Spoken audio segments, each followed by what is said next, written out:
Jai Hind friends, a very happy Independence Day. To all of you, I'm wishing you from core of my heart. So let's get start the Hindu editorial analysis. Today is 15th of August 2023. आपको बता दें यहाँ पे सारी detailing daily current affair के साथ PIB news editorial down to earth, साथ ही साथ जो इम्पोर्टेंट रिवर है भारत का वो कवर करने के बाद आपको वर्ल्ड के रिवर भी यहाँ पे कवर कर दिए जाएंगे। साथ ही साथ ग्लोसरी दी जाती है और जो भी इम्पोर्टेंट बैकग्राउंड डिटेलिंग होती है वो आपको मैप के सहायता से वो भी बता दी जाती है। चलिए शुरू करते हैं और देखते हैं क्या क्या द हिंदू एडिटोरियल एनालिसिस में आज कंपाइल किया हुआ है। तो ये आपका 77वां इंडिपेंडेंस डे मनाया जा रहा है जो कि इम्पोर्टेंट है आपके लिए। ये सारी चीजें जो इम्पोर्टेंट हो जाती है। चलिए देखेंगे आज का क्वेश्चंस जो कि इम्पोर्टेंट हो जाता है। आपको बता दें यूपीएससी प्रीवियस ईयर क्वेश्चन 2014 में ये पूछा गया है। क्वेश्चंस क्या है तो यहाँ पे कह रहा है in the constitution of India promotion of international peace and security is included in the, यानी ये किसमें जो है promotion of international peace and security, सीधा सीधा प्रश्न है ये है तो किसमें इंक्लूडेड है आपको बता दें यहाँ पे directive principle of state policy में ये चीजें मेंशन है यहाँ पे। तो directive principle of state policy यहाँ पे डीपीएसपी जिसको हम लोग बोलते हैं उसमें ये सारी चीजें मेंशन है। तो पार्ट 4 में डीपीएसपी यहाँ पे मिलता है जो कि आपके कॉन्स्टिट्यूशन ऑफ इंडिया में इंश्राइंड है। ये सारी चीजें क्या हैं तो सबसे पहले बता दें ये यही मेंशन करता है कि जो इंटरनेशनल पीस है उसको प्रमोशन किया जाए, सिक्योरिटी को ध्यान में दिया जाए। ये directive principle of state policy article 51 यही चीजें कहता है यहाँ पे। तो ये सारी चीजें आपको बता दिया। पार्ट 4 में आर्टिकल 36 से लेकर के 51 तक सारी चीजें मेंशन है जो कि डीपीएसपी के अंतर्गत ही आती हैं। तो ये directive principle of state policy आपको बता दिया। नेक्स्ट क्वेश्चन अगर बात करी जाए यहाँ पे तो what are the benefit of implementing the integrated watershed development program. बहुत इंपॉर्टेंट क्वेश्चंस ये बन जाता है अगर बात करें इस क्वेश्चंस की वर्दीनेस की। तो यहाँ पे कौन सा ऑप्शन सही है जल्दी से हम लोग ये देख लेंगे। तो ऑप्शंस की बात करी जा रही है यहाँ पे 1, 3 एंड 4 ये ओनली यहाँ पे करेक्ट हो जाते हैं।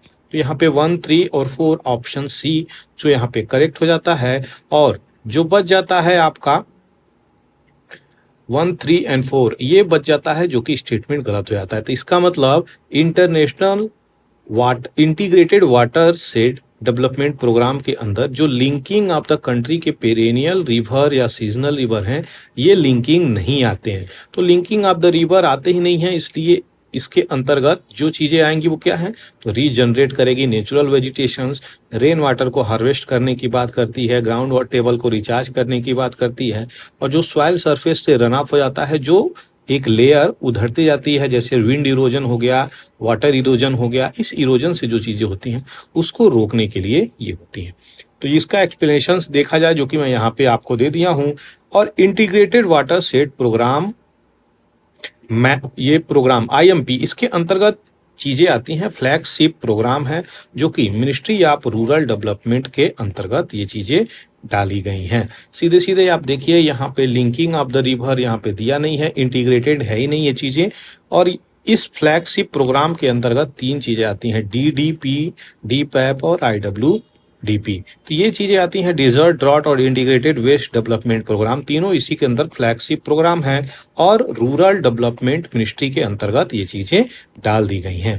चलिए आगे बढ़ते हैं यहाँ पे पीआईबी न्यूज की तरफ। तो देखेंगे क्या इंपॉर्टेंट पीआईबी न्यूज है।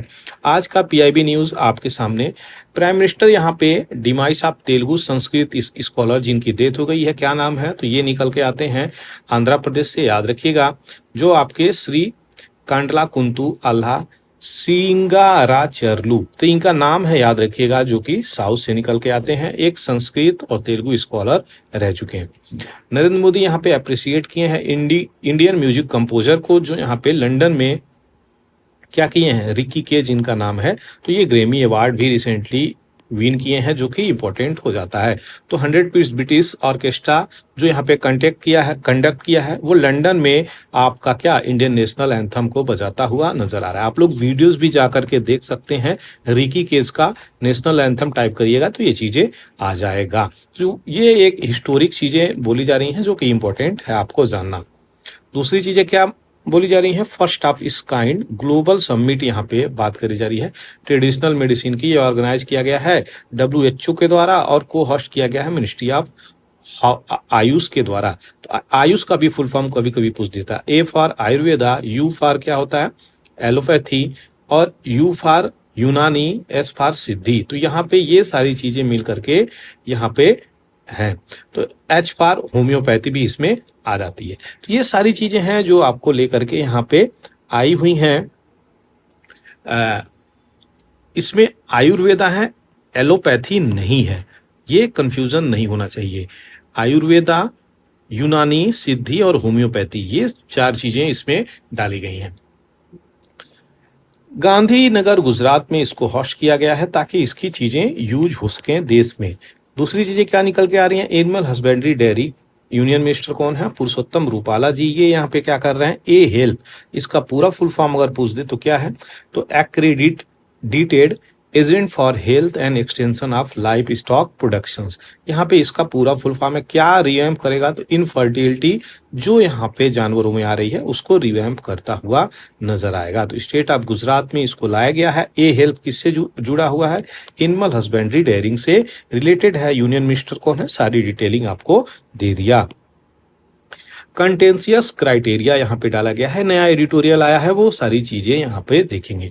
बहुत सारे भारत की जो स्टेट और यूनियन टेरिटरी हैं, नेशनल एजुकेशन पॉलिसी तो 2020 में आई है, उसको लेकर के इश्यू निकाल के ला रही हैं। कोई इंप्लीमेंट कर रही हैं, कोई नहीं इंप्लीमेंट कर रही है। अच्छा, 2 पहले भी नेशनल एजुकेशन पॉलिसी आ चुकी हैं, किस किस ईयर में, तो 1968 में और 1986 में, और तीसरा जो आया है 2020 में। तो ये नेशनल एजुकेशन पॉलिसी लेकर के आया है, ये चीजें याद रखिएगा।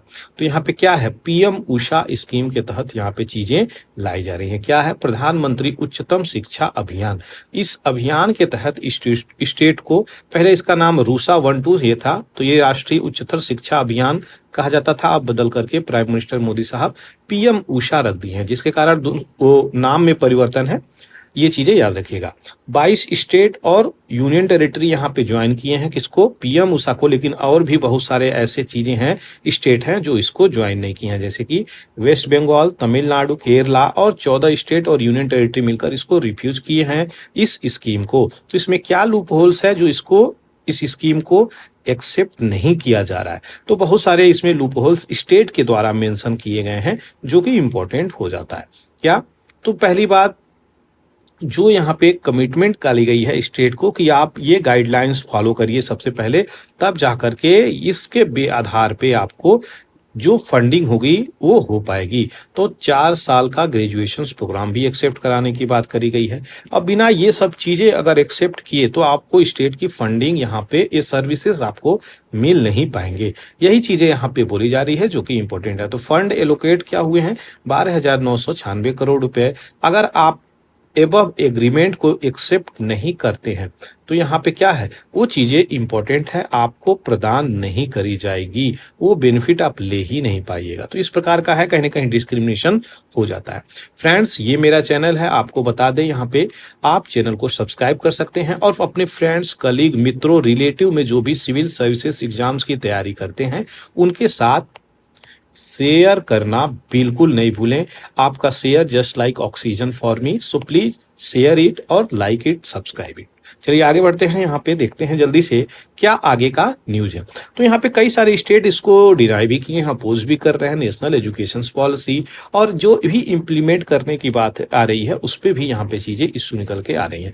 तमिलनाडु इस प्रकार का मेजर लेते हुए नेशनल एजुकेशन पॉलिसी को अडॉप्ट नहीं कर रहा है, और ये डिमांड क्या कर रहा है, स्टेट कह रहा है कि जो स्टेट लिस्ट है ना, स्टेट लिस्ट और जो करेंट लिस्ट है ना, आपको याद ही होगा 3 लिस्ट हैं, कौन कौन, state list, union list, current list. ये आपके साथ में शेड्यूल में ये चीजें मेंशन है, याद रखिएगा। तो यहाँ पे क्या चीजें हैं, आपको बता दें, तो जो भी चीज़ें यहाँ पे डाली गई हैं, जैसे कि पहले ये चीज़ें क्या था, पहले ये आपके स्टेट लिस्ट में था एजुकेशंस, लेकिन अब जा कर के इसको कंकरेंट लिस्ट में डाला गया, यानी स्टेट प्लस यूनियन दोनों शिक्षा के ऊपर अपने अपने स्कीम्स पॉलिसी बना सकते हैं, अपने गाइडलाइंस बना सकते हैं। तो ये चीजें निकल के आई हैं। इसी को कह रहा है कि जो पहले चीजें थी यथास्थिति आप करिए, इमरजेंसी के दौरान इसको बदल करके किसमें रख दिया गया है, करेंट लिस्ट में डाला गया। तो यही चीजें इम्पोज करने की बात कर रहा है, इसको पुनः इस तरफ चीजें ला कर रखिए। यहाँ पे बैकडोर की क्या बातें बोली जा रही हैं, तो यहाँ पे ये लुभावने जो स्कीम लेकर के आई है गवर्नमेंट बोल रहे हैं, उसको कहीं ना कहीं बैक ड्रॉप से देख रहे हैं कि आप ये चीज एक्सेप्ट करिए, इस एग्रीमेंट को फॉलो करिए, तो इसको इम्प्लीमेंट ये करेंगे और आपको फंडिंग भी देंगे। तो एक प्रकार से लालच भी दिया जा रहा है, इसी को बैकडोर बोला जा रहा है कि किस प्रकार से आपको इम्प्लीमेंट करने पे विवश किया जा रहा है। एकेडमिक स्टेक होल्डर जो भी एडमिनिस्ट्रेटर है यहाँ पे सीरियस कंसर्न क्या जताते हुए नजर आ रहे हैं कि बहुत सारे मल्टीपल एंट्री भी हैं अगर एजुकेशन पॉलिसी को देखा जाए जो 2020 में आया है, जिसके कारण यहाँ पे ड्रॉप आउट बच्चों के होते हुए नजर आएंगे, अपने अपने स्कूल्स को छोड़ते हुए नजर आएंगे। तो एक साल आप पढ़ लिए फिर ड्रॉप आउट कर लें, फिर आपको मन करे, इस प्रकार की जो पॉलिसी है कहीं ना कहीं हैम्पर करती हुई नजर आएगी, जो कि इम्पोर्टेंट हो जाती है। अब यहाँ पे इंपॉर्टेंट न्यूज़ क्या निकल के आ रहा है, तो आपको बता दें ये न्यू एडिटोरियल है आपको आपके इंडिया के बारे में, जो आपका इंडिया अभी चल रहा है वो सारी की सारी डिटेलिंग यहाँ पे दे रहे हैं। तो अभी ये न्यू एडिटोरियल है जो मैं यहाँ पे कवर कर रहा हूँ। तो यहाँ पे क्या बातें निकल के आ रही हैं, पंजाब, उत्तर प्रदेश, दिल्ली, बंगाल 1947 में, और कलकत्ता 1964 में, अहमदाबाद 69 में, भिवाड़ी 70 में, दिल्ली 76 में, आसाम 83 में, और दिल्ली एंड भिवाड़ी 1984 में। मेरठ की बात करें तो 1987 में, भागलपुर की बात करें तो 89 में, सोमनाथ, अयोध्या, बॉम्बे की बात करी जाए तो 1990 और 93 में, गुजरात में बात करी जाए तो 2002 में, मुजफ्फरनगर की बात करी जाए तो 2013 में, दिल्ली की बात करी जाए तो 2020 में, मणिपुर की बात की जाए यहाँ पे तो गुरुग्राम में जो भी चल रहा है वो 2023 में यहाँ पे देखने को मिल रहा है। आखिर इंडिया के इस प्रकार के हालात क्यों यहाँ पे बने हैं, क्या क्या इशू निकल के आ रही हैं, तो यहाँ पे वर्जीनिया की प्रोफेसर्स ये बातें सारी लिखती हुई नजर आ रही हैं। भारत आज आजाद हुआ है, भारत आज एक आजाद देश है, जो कि यहाँ पे इस प्रकार की इशू भी निकल के आ रही हैं। ये एक हार्डकोर ट्रूथ भी है जिसे हमें एक्सेप्ट करना पड़ेगा। तो यहाँ पे क्या चीजें बोल रही हैं, बहुत सारे इशू पे यहाँ पे राइट्स हो रहा है, दंगा फसाद हो रहा है, जिसके कारण यहाँ पे क्या चीजें निकल के आ रही हैं, बहुत सारे विक्टिम भी निकल के आ रहे हैं। तो ये चीजें हैं जो देखने योग्य बातें हैं। आईपीसी इंडियन पेनल कोड 144 कई जगहों पे लागू कर दिए जाते हैं, 153 भी लागू कर दिए जाते हैं, 295 ए भी लागू कर दिए जाते हैं कि यहाँ पे जो भी रिलीजियस सेंटीमेंट को हर्ट कर रहा है उसको अरेस्ट किया जाए। शेड्यूल्ड कास्ट, शेड्यूल्ड ट्राइब, यहाँ पे इन जो एट्रोसिटी एक्ट है 1989 में आया था, ये क्वेश्चंस भी कई बार पूछा हुआ है। तो इसके आधार पे भी लोगों को यहाँ पे अरेस्ट किया जा रहा है अगर कोई कास्ट या रिलीजियस सेंटीमेंट को हर्ट कर रहा है। तो मॉडल कोड ऑफ कंडक्ट की बात करी जा रही है यहाँ पे, क्या तो किस प्रकार से जो यहाँ पे इलेक्शंस का टाइम आ रहा है वो यहाँ पे इम्पोज करता है, तो पेनलाइज करता है यानी दंडित करता है जो यहाँ पे इसको फॉलो नहीं करता है, इसके कोड ऑफ कंडक्ट को। जो जर्नलिस्ट हैं, हिस्टोरियंस हैं, साइंटिस्ट हैं, ये कहीं ना कहीं पेन स्टेकिंग चल रहे हैं, इनको कहीं ना कहीं दिक्कत हो रहा है, इस प्रकार की बातें बोल रही हैं। ये कौन, वर्जीनिया की प्रोफेसर्स हैं। तो अमेरिका में वर्जीनिया की प्रोफेसर्स इन्होंने ये एडिटोरियल लिखा हुआ है। क्या बातें बोल रहे हैं, तो यहाँ पे सस्पेंशन ऑफ इंटरनेट हो जा रही है जो कि लोगों की फंडामेंटल राइट्स के अंतर्गत सुप्रीम कोर्ट ने बोला है, ये चीजें आती हैं। इक्वल फैसिलिटी मिल नहीं पा रही है, इंफॉर्मेशन लोगों तक पहुंच नहीं पा रही है, मिस इन्फॉर्मेशन पहुंच रही है। एग्जामिनेशंस की बात करी जाए तो एग्जामिनेशंस में चीटिंग हो जाती है, उसकी वजह से भी शट डाउन इंटरनेट कर दिया जाता है यहाँ पे। तो इस प्रकार की चीजें नहीं होनी चाहिए। अगर आपको इंटरनेट शट डाउन करना है तो उससे पहले आपको चीटिंग रोकने का यहाँ पे प्रोसीजर करना चाहिए, क्योंकि चीटिंग देखिए, और चीटिंग से और इंटरनेट शटडाउन से रिलेशंस नहीं होने चाहिए, वो आपका डिफरेंट डिफरेंट मैटर है। आप यहाँ पे कहीं ना कहीं रोक नहीं पा रहे हैं, इसलिए ये दर्शाते हुए नजर आ रहे हैं कि हम यहाँ पे क्या इंटरनेट को शट डाउन करेंगे। तो internet shut down is not and options. यहाँ पे सॉल्यूशंस क्या है कि आप स्ट्रॉन्ग पॉलिसीज लेके आइए और उस पॉलिसीज को आप इम्प्लीमेंट करिए। तो बेसिकली यही बातें बोली जा रही हैं जो कि यहाँ पे इम्पोर्टेंट हो जाता है। दूसरी चीजें, नाथूराम गोडसे की बातें बोली जा रही हैं। यह एक जर्नलिस्ट थे, न्यूज़पेपर एडिटर थे, को फाउंडर थे क्लब के, जो बॉम्बे प्रेसिडेंसी के अंतर्गत सेकेंड वर्ल्ड वार के अंतर्गत ये चीजें आती हैं। तो ये वीडी सावरकर के पुजारी थे, वीडी सावरकर के बातों को मानते थे यहाँ पे, और हिंदू महासभा के ये लीडर भी लंबे समय तक रहे। तो इन्होंने क्या किया, कहीं ना कहीं ये मिलिटराइज हिंदुइज्म को और हिंदुइज्म मिलिट्री को कहीं ना कहीं उभारते हुए नजर आए। तो यहाँ पे ये सारी चीजें बोल रही हैं ये कौन, वर्जीनिया की जो प्रोफेसर्स हैं। गॉडसे ने गांधी को यहाँ पे मारा, और यहाँ पे क्या चीजें, पार्टीशंस को यहाँ पे बात बोली जाए, पार्टीशंस ही उसकी जिम्मेदारी है।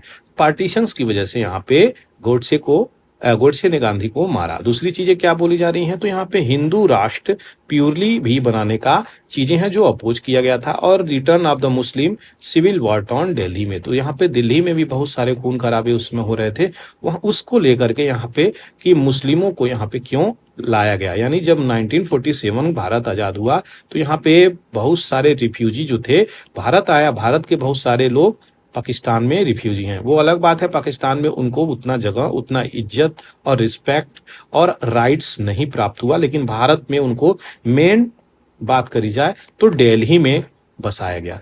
पूरी दिल्ली में यहाँ पे ज्यादातर जो पाकिस्तान से लोग आए थे, तो दिल्ली के बाईपास वाले रीजन में, सेंट्रल दिल्ली में इनको बसाया गया, इनको लैंड अलॉट किया गया बकायदा रिफ्यूजी लोगों को। तो इतना बड़ा भारत ने सम्मान दिया था उनको। यहाँ पे बात करी जाए तो गोडसे वाली जो चीजें चल रही हैं यहाँ पे, तो गांधी मर्डर ट्रायल भी हुआ, इसमें ये चीजें क्या निकल के आई, तो हाई कोर्ट जज जो वहां पे थे उस वक्त जीडी खोसला जी थे, वो ये सब चीज जज की ट्रायल किए थे। वहां पे जज की ट्रायल करने के बाद उन्होंने क्या देखा, तो वो कहीं ना कहीं हिंदुत्व वाली पॉलिटिक्स को उन्होंने बताया कि ये इसके पीछे बहुत सारी हाथ है, जिसके कारण ये ऐसी चीजें, ऐसी घटनाएं हो रही हैं। तो हिंदू राष्ट्र एक राष्ट्र है यहाँ पे, अगर बात करी जाए हिंदू राष्ट्र जो बनाने की बात करी जा रही है, तो पर्टिकुलर जो अपर कास्ट है हिंदू की, वो इंटायर कंट्री की हम अगर यूनिफॉर्मिटी को देखें, होमोजिनिटी को देखें, इस प्रकार की चीजें वो लाने का प्रयत्न करना है। यानी एक सिस्टम ऑफ लॉ सबके लिए अप्लाई हो जाएगा, एक एक जो शू का नंबर है, एक जूते का नंबर है, सारे लोगों के पैर में फिट कराने की बातें करी जा रही हैं, जो कि ये बहुत ही ज्यादा फिट नहीं बैठता है। आप लोगों की क्या राय है, मैं आप लोगों से यहाँ पे पूछता हूँ, क्या देश में हिंदू राष्ट्र होना चाहिए? आप क्या देश को संविधान को फॉलो करना चाहिए जो भारत की सेकुलरिज्म पॉलिसी है? भारत की सेकुलर कैरेक्टर इतनी यूनिक है कि ये कहीं ना कहीं गिफ्ट माना जाता है वर्ल्ड में। तो इस प्रकार की भी चीजें हैं, अपने कॉन्स्टिट्यूशंस को भी हम नहीं छोड़ सकते, और जो हिंदू कम्युनिटी है, मेजोरिटी कम्युनिटी है भारत में, उसकी भी यहाँ पे सेफ्टी सिक्योरिटी इंपॉर्टेंट हो जाती है।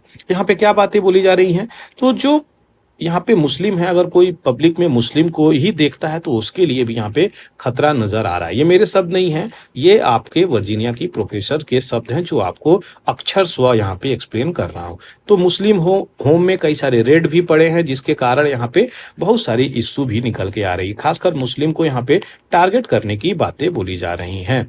दूसरी चीजें क्या चीजें चल रही हैं, तो एंटी मुस्लिम हेट स्पीच भी निकल के आ रही हैं, लाउड स्पीकर से चलाया गया कई जगहों पे।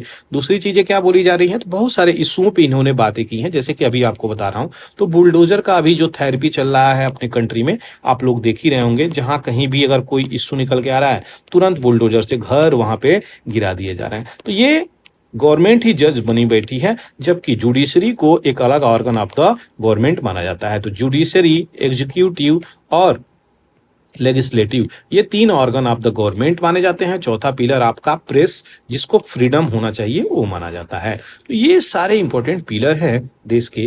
दूसरी चीजें क्या बोल रहे हैं यहाँ पे, तो मुस्लिम को यहाँ पे कहीं ना कहीं इकोनॉमिक बाइकआउट भी करने का अनाउंसमेंट किया जा रहा है कि अगर आप हिंदू हैं तो मुस्लिम से ना खरीदिए, मुस्लिम है तो हिंदू से ना खरीदिए, इस प्रकार की चीजें भी बाइकआउट हो रहा है। अपना देश बहुत एंशियंट टाइम से ही पीसफुल देश रहा है। जब यहाँ पे लोगों ने, बाहर के आउटसाइडर लोगों ने अटैक किया, तो भी हम लोग वहाँ पे पीसफुल थे। और जब अगर बात करी जाए, जब मुगल यहाँ पे आए तो मुगल भी यहाँ के कल्चर्स को और यहाँ के रिचुअल्स, ट्रेडिशंस, परंपरा को देखते हुए, लोगों को देखते हुए कई सारी चीज़ें यहाँ पे भी वो अपने आप में अमलगमेट किए, यहाँ पे उसको एडॉप्ट किए। तो यहाँ पे हिंदू मुस्लिम साथ साथ रह रहे थे।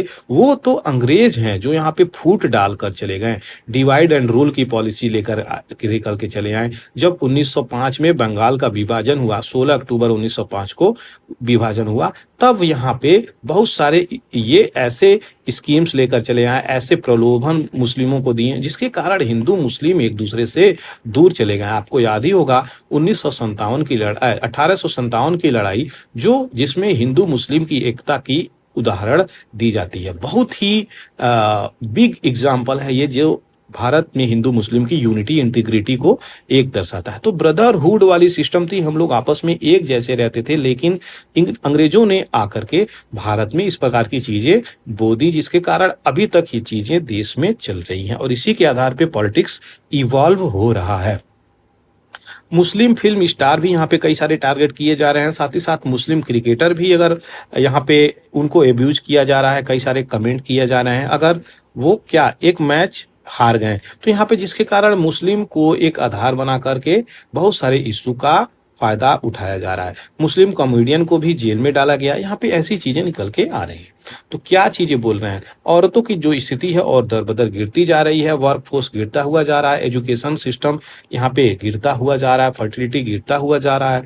ये सारी चीजें भारत की जो डेवलपमेंट को इंडिकेटर माना जाता है, डेवलपमेंट का इंडिकेटर माना जाता है, उसमें कहीं ना कहीं कमियां नजर आती हैं। तो बॉटम 5 नेशंस में हम लोग पहुंचते हुए नजर आ रहे हैं। इराक, पाकिस्तान, सीरिया, यमन, ये जो मुस्लिम कंट्री है, इनके रेंज में हम जाकर के खड़े हो गए। 2020 की अगर बात करी जाए, इकोनॉमिक फोरम रिपोर्ट के अनुसार जेंडर गैप रिपोर्ट भी हम लोगों की गिरती हुई नजर आ रही है। तो हम लोग तरक्की किसमें कर रहे हैं, हम लोगों का डेवलपमेंट किसमें चल रहा है, हम लोगों का डेवलपमेंट अगर बात करी जाए वो किसमें चल रहा है।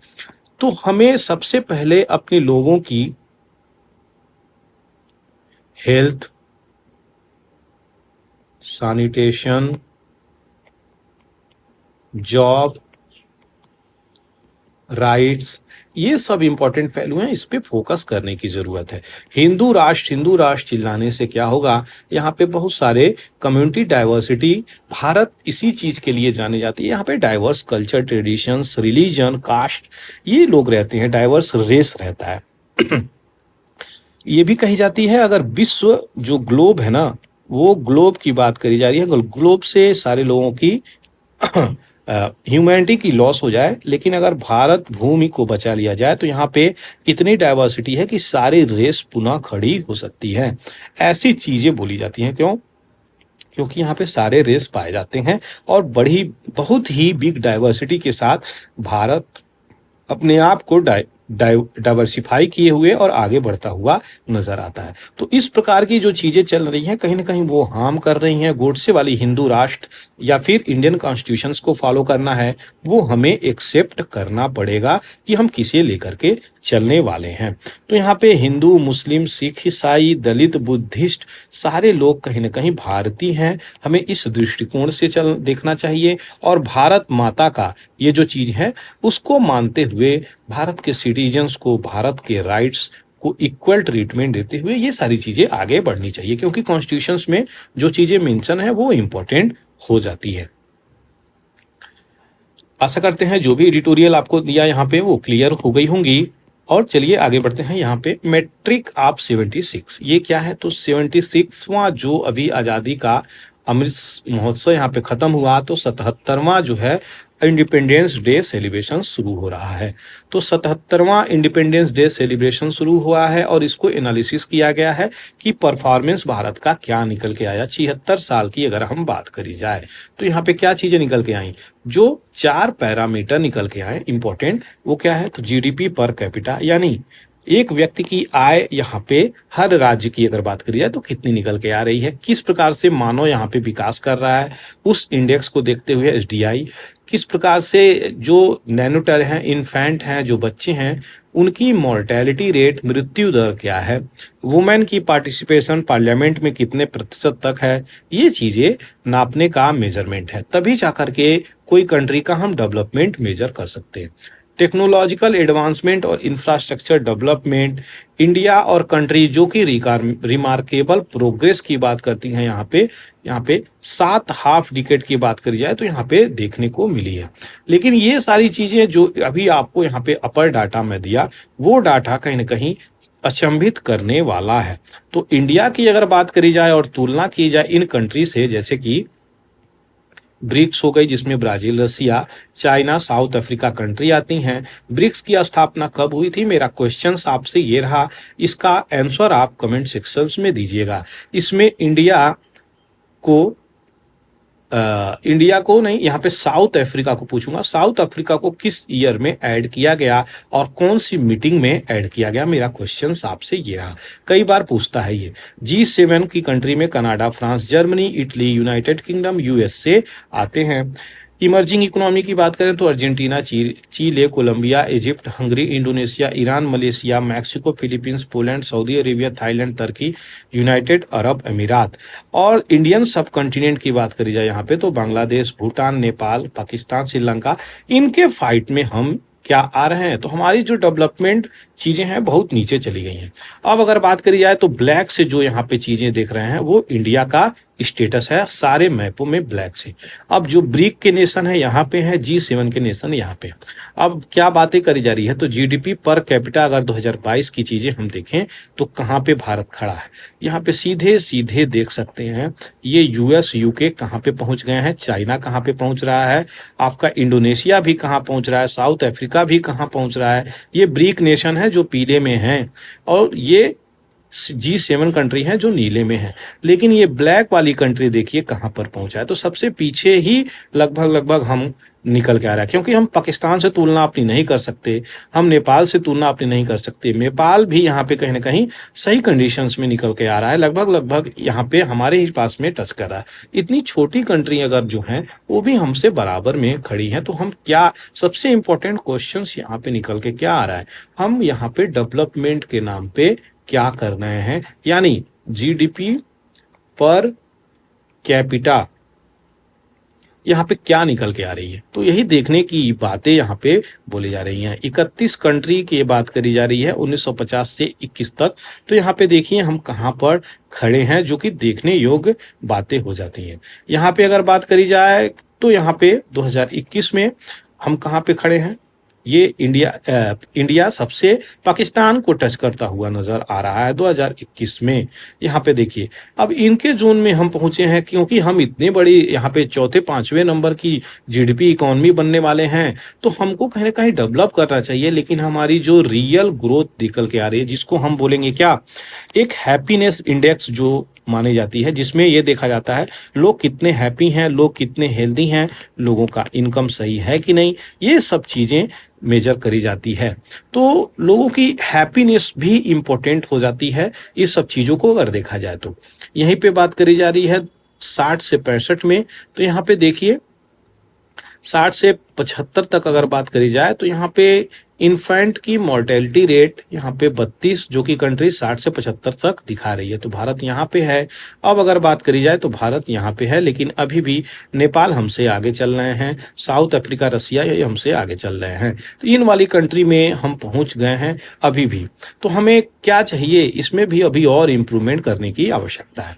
दूसरी तरफ क्या बातें बोली जा रही हैं, तो जो वुमेन पार्लियामेंट में पार्टिसिपेशन है 2020 में यहाँ पे, वो देखिए तो भारत यहाँ पे है और हमसे आगे भी ये श्रीलंका जैसी कंट्री यहाँ पे पहुंची है, यूएई जैसी कंट्री पहुंची है, जापान तो पहुंचा ही है। ये सब कंट्री हमसे क्या है, ये कंट्री हमसे यहाँ पे इधर निकल के आई है, जो कि इंपॉर्टेंट हो जाता है। तो सारी की सारी डिटेलिंग आपको दे दिया। आशा करते हैं चीजें क्लियर हो गई होंगी। कोई भी चीजें, कोई भी डाउट आपको अगर आता है तो आपके लिए कमेंट सेक्शंस मैंने ओपन किया हुआ है, वहां से आप जाकर के क्वेरी कर सकते। चलिए आगे बढ़ते हैं। यहाँ पे देखेंगे प्रेसिडेंट यहाँ पे अपने सिटीजन से अर्ज करती हुई नजर आ रही हैं क्या, कि देश में हार्मोनी और ब्रदरहुड फैलाए रखिए। 77वें इंडिपेंडेंस डे सेलिब्रेशंस पे अपनी स्पीच देती हुई नजर आई। तो यहाँ पे हार्मोनी और पीस की तो बात करी, लेकिन ये क्या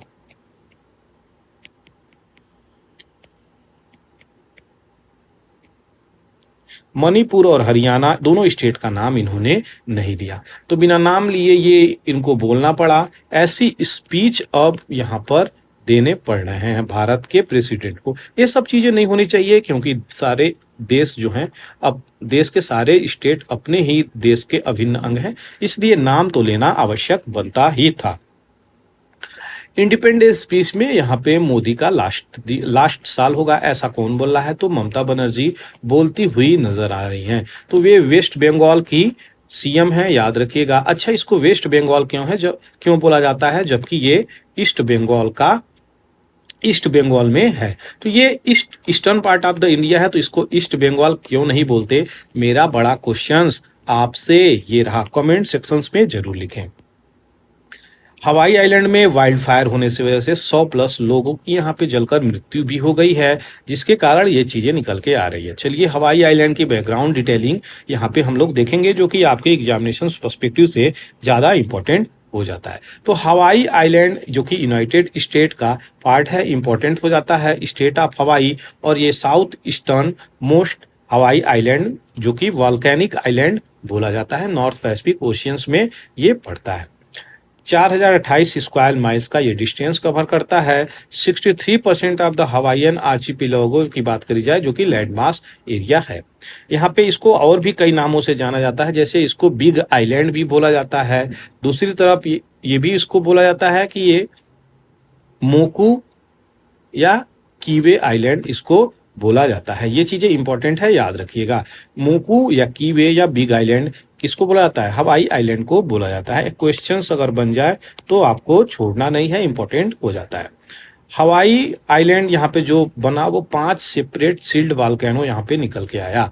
तो ये जो आपका साउदर्न बात करी जाए इंडिया की अगर, तो ये इंडिया अगर देख रहे हैं आप, तो इंडिया का ये जो पार्ट है, ये सील्ड वाला पार्ट है जो वॉल्केनिक इरप्शंस हुआ था। तो वॉल्केनिक इरप्शन से, यानी ज्वालामुखी जो थे उसके लावा जो थे उसके इरप्शन से ये सील्ड तैयार होते हैं। तो यहाँ पे ये चीजें हुई हैं। तो यहाँ पे ज्वालामुखी कौन कौन है? तो कोहला वॉल्केनिक ज्वालामुखी जो एक्सटिंक्ट हो चुका है, मौना को जो डॉर्मेंट स्टेज में है।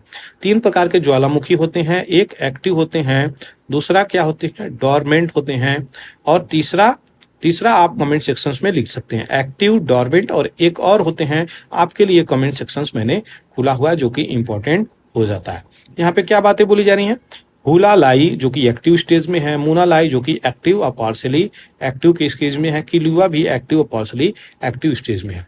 ये सारी हवाई आइलैंड की डिटेलिंग थी। अभी आपको मैप की भी डिटेलिंग इसकी दे दूंगा। सबसे पहले ये चीज देख लिया जाए, ग्रेट क्रैक इसी आइलैंड पे, हवाई आइलैंड पे हुई थी, जो कि यहाँ पे 60 फुट चौड़ी यहाँ पे और 60 फुट गहरी, और यहाँ पे 18 मीटर जो हो जाता है, ये कऊ आइलैंड पे, जो कि कऊ डिस्ट्रिक्ट मानी जाती है, इसमें इरप्शंस हुआ था। तो जब लावा बह रहे थे तो यहाँ पे क्या चीजें हुई थी? 8 माइल लंबी यहाँ पे क्रैक हुई थी। तो ये जो जमीन है इसमें 8 माइल लंबी, यानी डिस्टेंस की बात करी जा रही है लंबा, और 60 यहाँ पे फुट जो कि 18 मीटर चौड़ा यहाँ पे क्रैक्स हुए थे। तो ये चीजें याद रखिएगा, इरप्शंस होते रहते हैं यहाँ पे। और यही आइलैंड है जहाँ पे वाइल्ड फायर कैच किया है। हवाई आइलैंड की कैपिटल होनोलुलु है, पैसिफिक ओशियंस में पड़ता है। ये आपके यूएसए का पार्ट है, जो कि इंपॉर्टेंट है। कुछ इंपॉर्टेंट आइलैंड भी हैं, जैसे कौला आइलैंड, निहुला आइलैंड, कौआ आइलैंड, ये सारे, मलोका आइलैंड, लाना आइलैंड, और हवाई आइलैंड जो कि सबसे बड़ा आइलैंड है, याद रखिएगा। आगे बढ़ते हैं यहाँ पे। तो ईरान अरेस्ट किया है फॉरेनर को आफ्टर फैटल शूटिंग इन सिया श्राइन। तो जो सिया श्राइन इंपॉर्टेंट है, वहां पर शूटिंग हुई है, जिसके कारण अरेस्ट किया गया है। हिंदू मैन को यहाँ पे एलिगेडली यहाँ पे ब्लेसफेमी के लिए क्या किया गया है, यहाँ पे पकड़ लिया गया है, अरेस्ट किया गया है। यहाँ पे ये मुसलमान ग्रुप क्या कर रहे हैं, प्रोटेक्ट कर रहे हैं किस चीज को? तो ये अपने कुरान को प्रोटेक्ट कर रहे हैं। आपको बता दें, पाकिस्तान ऐसी कंट्री है जो लॉ से ज्यादा अपने शरिया कानून को मानती है, यानी उनकी जो कुरान में चीजें हैं उसको वहां पे तवज्जो दी जाती है, जिसके कारण इस देश का ये हाल ज्यादा बना हुआ है। भारत एक ऐसी कंट्री है जो अपने कॉन्स्टिट्यूशंस को फॉलो करती है और देश की आजादी की सेलिब्रेशंस कर रही है। रूपी जो है पुनः 26 पैसे गिरता हुआ नजर आया। ऑल टाइम लो यहाँ पे देखा जा सकता है। यहाँ पे $83 के आसपास यहाँ पे चीजें पहुंच गई हैं। $1 के बराबर 83 रुपीस हो गया है। तो यहाँ पे रुपी जो था 2014 की अगर बात करें, उस सेशन में यहाँ पे 60 के आसपास चीजें चल रही थी, 65 के आसपास चीजें चल रही थी। अभी जो फ्लक्चुएट होके इतना ज्यादा डिग्रेडेशंस, डिवैल्यूएशंस हुआ है। And is antimicrobial resistance being made worse by the air pollution. यही चीजें यहाँ पे निकल के आ रही हैं। जो एयर पॉल्यूशन है ना, एयर पॉल्यूशन कॉज कर रहा है क्या, ये ट्यूबरकुलोसिस बैक्टीरियल बॉर्न डिजीजेज है। याद रखिएगा किससे होती है, तो माइकोबैक्टीरियम ट्यूबरकुलोसिस यहाँ पे लंग को इन्फेक्ट करता है। ये जरूरी नहीं केवल आपको लंग को, लेकिन ज्यादातर लंग को कवर करता है। अगर उसके बाद बात करी जाए तो किडनी को इन्फेक्ट कर सकता है, ऑल बॉडी पार्ट को इन्फेक्ट कर सकता है। ये तो आपके ब्रेन को, किडनी को, इन सब चीजों को भी इन्फेक्ट करता है। चलिए एक रिवर जो हर बार की तरह बताते हैं, एक रिवर कवर करते हैं। तो बराक रिवर का समय है। ये बराक रिवर नॉर्थ ईस्ट में फ्लो करने वाली रिवर है जो 900 किलोमीटर की दूरी कवर करती है। तो मणिपुर से, नागालैंड से, मिजोरम से, असम से बहती हुई आती है, जो आपके बांग्लादेश को पहुंचती है। तो बांग्लादेश यहाँ पर पहुंचने के बाद बाइफरकेट हो जाती है दो रिवर में। तो पहला सुरमा रिवर बन जाती है, दूसरा कुशियारा रिवर बन जाती है। तो याद रखिएगा, उसके बाद जाकर के मेघना में मिल जाती है, जो कि गंगेटिक डेल्टा बनाती है। और ब्रह्मपुत्रा जाकर के यहाँ पे, मेघना जाकर के यहाँ पे बे ऑफ बंगाल में उड़ेल देती है। तो ये चीजें हैं, इंपॉर्टेंट हो जाती है। यहाँ पे क्या बातें बोली जा रही है, इसकी सोर्स कहाँ से उद्गम होती है, तो लीवाई कुलन विलेज मणिपुर में है, यहाँ से बराक रिवर निकलती है। तो इंपॉर्टेंट हो जाती है। पुमई नागा ट्राइब इसी जोन में निकल के आते हैं। यहाँ पे इस नदी को वुरई नाम से जाना जाता है। तो वुरई नाम से जाना जाता है, जो कि फ्लो होती है कहाँ पे, वेस्ट इन मणिपुर और नागालैंड में बॉर्डर बनाती है, साउथ वेस्ट आसाम में बहती है। उसके बाद ये बांग्लादेश को पहुंचती है, जो कि भंगा बाजार में जाकर के पहुंचती है। तो यहाँ पे इसके बाद ये किससे मिल जाती है, तो ब्रह्मपुत्रा नदी से मिल जाती है। अब जल्दी से ये रिवर की डिटेलिंग को देख लिया जाए। ये आपका गंगा रिवर, ये आपका यमुना रिवर। कुछ इंपॉर्टेंट इसकी क्या दिया हूं मैं, तो इसकी ट्रिब्यूटरी भी दिया हूं, सहायक नदियां भी दिया हूं। तो रामगंगा, घाघरा, गंडक, कोसी, ये सब इसकी सहायक नदियां हैं, गंगा की इंपॉर्टेंट हो जाती हैं। सोन भी इसकी सहायक नदियां हैं, ये भी याद रखिएगा। हुगली इसकी डिस्ट्रीब्यूटरी रिवर है, जो इस रिवर से निकल के बनती है, इंपॉर्टेंट हो जाता है। यहाँ पे क्या चीजें हैं, तो ये आपको बराक रिवर यहाँ पे आपको देखने को मिलेगा। यही रिवर है जो बांग्लादेश में घुस रहा है। यहाँ पे सुरमा रिवर में बाइफरकेट हो जा रहा है, खुशियारी रिवर में बाइफरकेट हो जा रहा है। लास्ट में माउथ ऑफ द गंगा है, यही आपका डेल्टा हो जाता है। सुंदरबन का रीजन ये रहा और बांग्लादेश में ये रहा। तो ये इंपॉर्टेंट हो जाता है, जो कि जाकर के बे ऑफ बंगाल में ये नदी मिल जाती है। चलिए जल्दी से ग्लोसरी देख लेते हैं, जो इंपॉर्टेंट हो जाता है। इम्पेकेबल का क्या मतलब होता है यहाँ पे, तो निष्कलंक इसका हिंदी मतलब होता है। वहीं पे सिनोनिम्स की बात करी जाए, जिसे हिंदी में पर्यायवाची बोलते हैं, तो flawless, faultless, unblemished, spotless, stainless, untarnished, perfect, exemplary, ideal और model, virtuous, pure, moral, sinless, upright, irreproachable. तो ये इसकी क्या हो गई, ये इसकी सिनोनिम्स हो गई। वहीं पे बॉन्डेज एक वर्ड दिया हूं, इसका क्या मतलब होता है, तो इसका मतलब होता है बंधवा, यानी बंधवा मजदूरी कर देना, उसको स्लेवरी में डाला जाता है। वहीं पे इसकी पर्यायवाची की बात करी जाए तो slavery, enslavement, servitude, subjugation, subjections, operations, dominations, exploitations, prosecutions, captivity, imprisonment, incarcerations, confinement, detention, bonds, chain, fetter. ये सारे इसके क्या हैं, सिनोनिम्स हैं, जो कि इंपॉर्टेंट हो जाते हैं। आपको बता दें, 5 वर्ड्स भी एक दिन में आप अगर मेमोराइज करते हैं तो आपके लिए आपकी ग्लोसरी बहुत ही स्ट्रांग हो जाएगी। तो ये थी सारी डिटेलिंग आज की। आशा करते हैं आपको समझ में आया होगा। Thank you for watching the Hindu editorial analysis bye पूरा एकेडमी। जय हिंद, जय Bharat, and again I wish you happy independence day. Thank you a lot.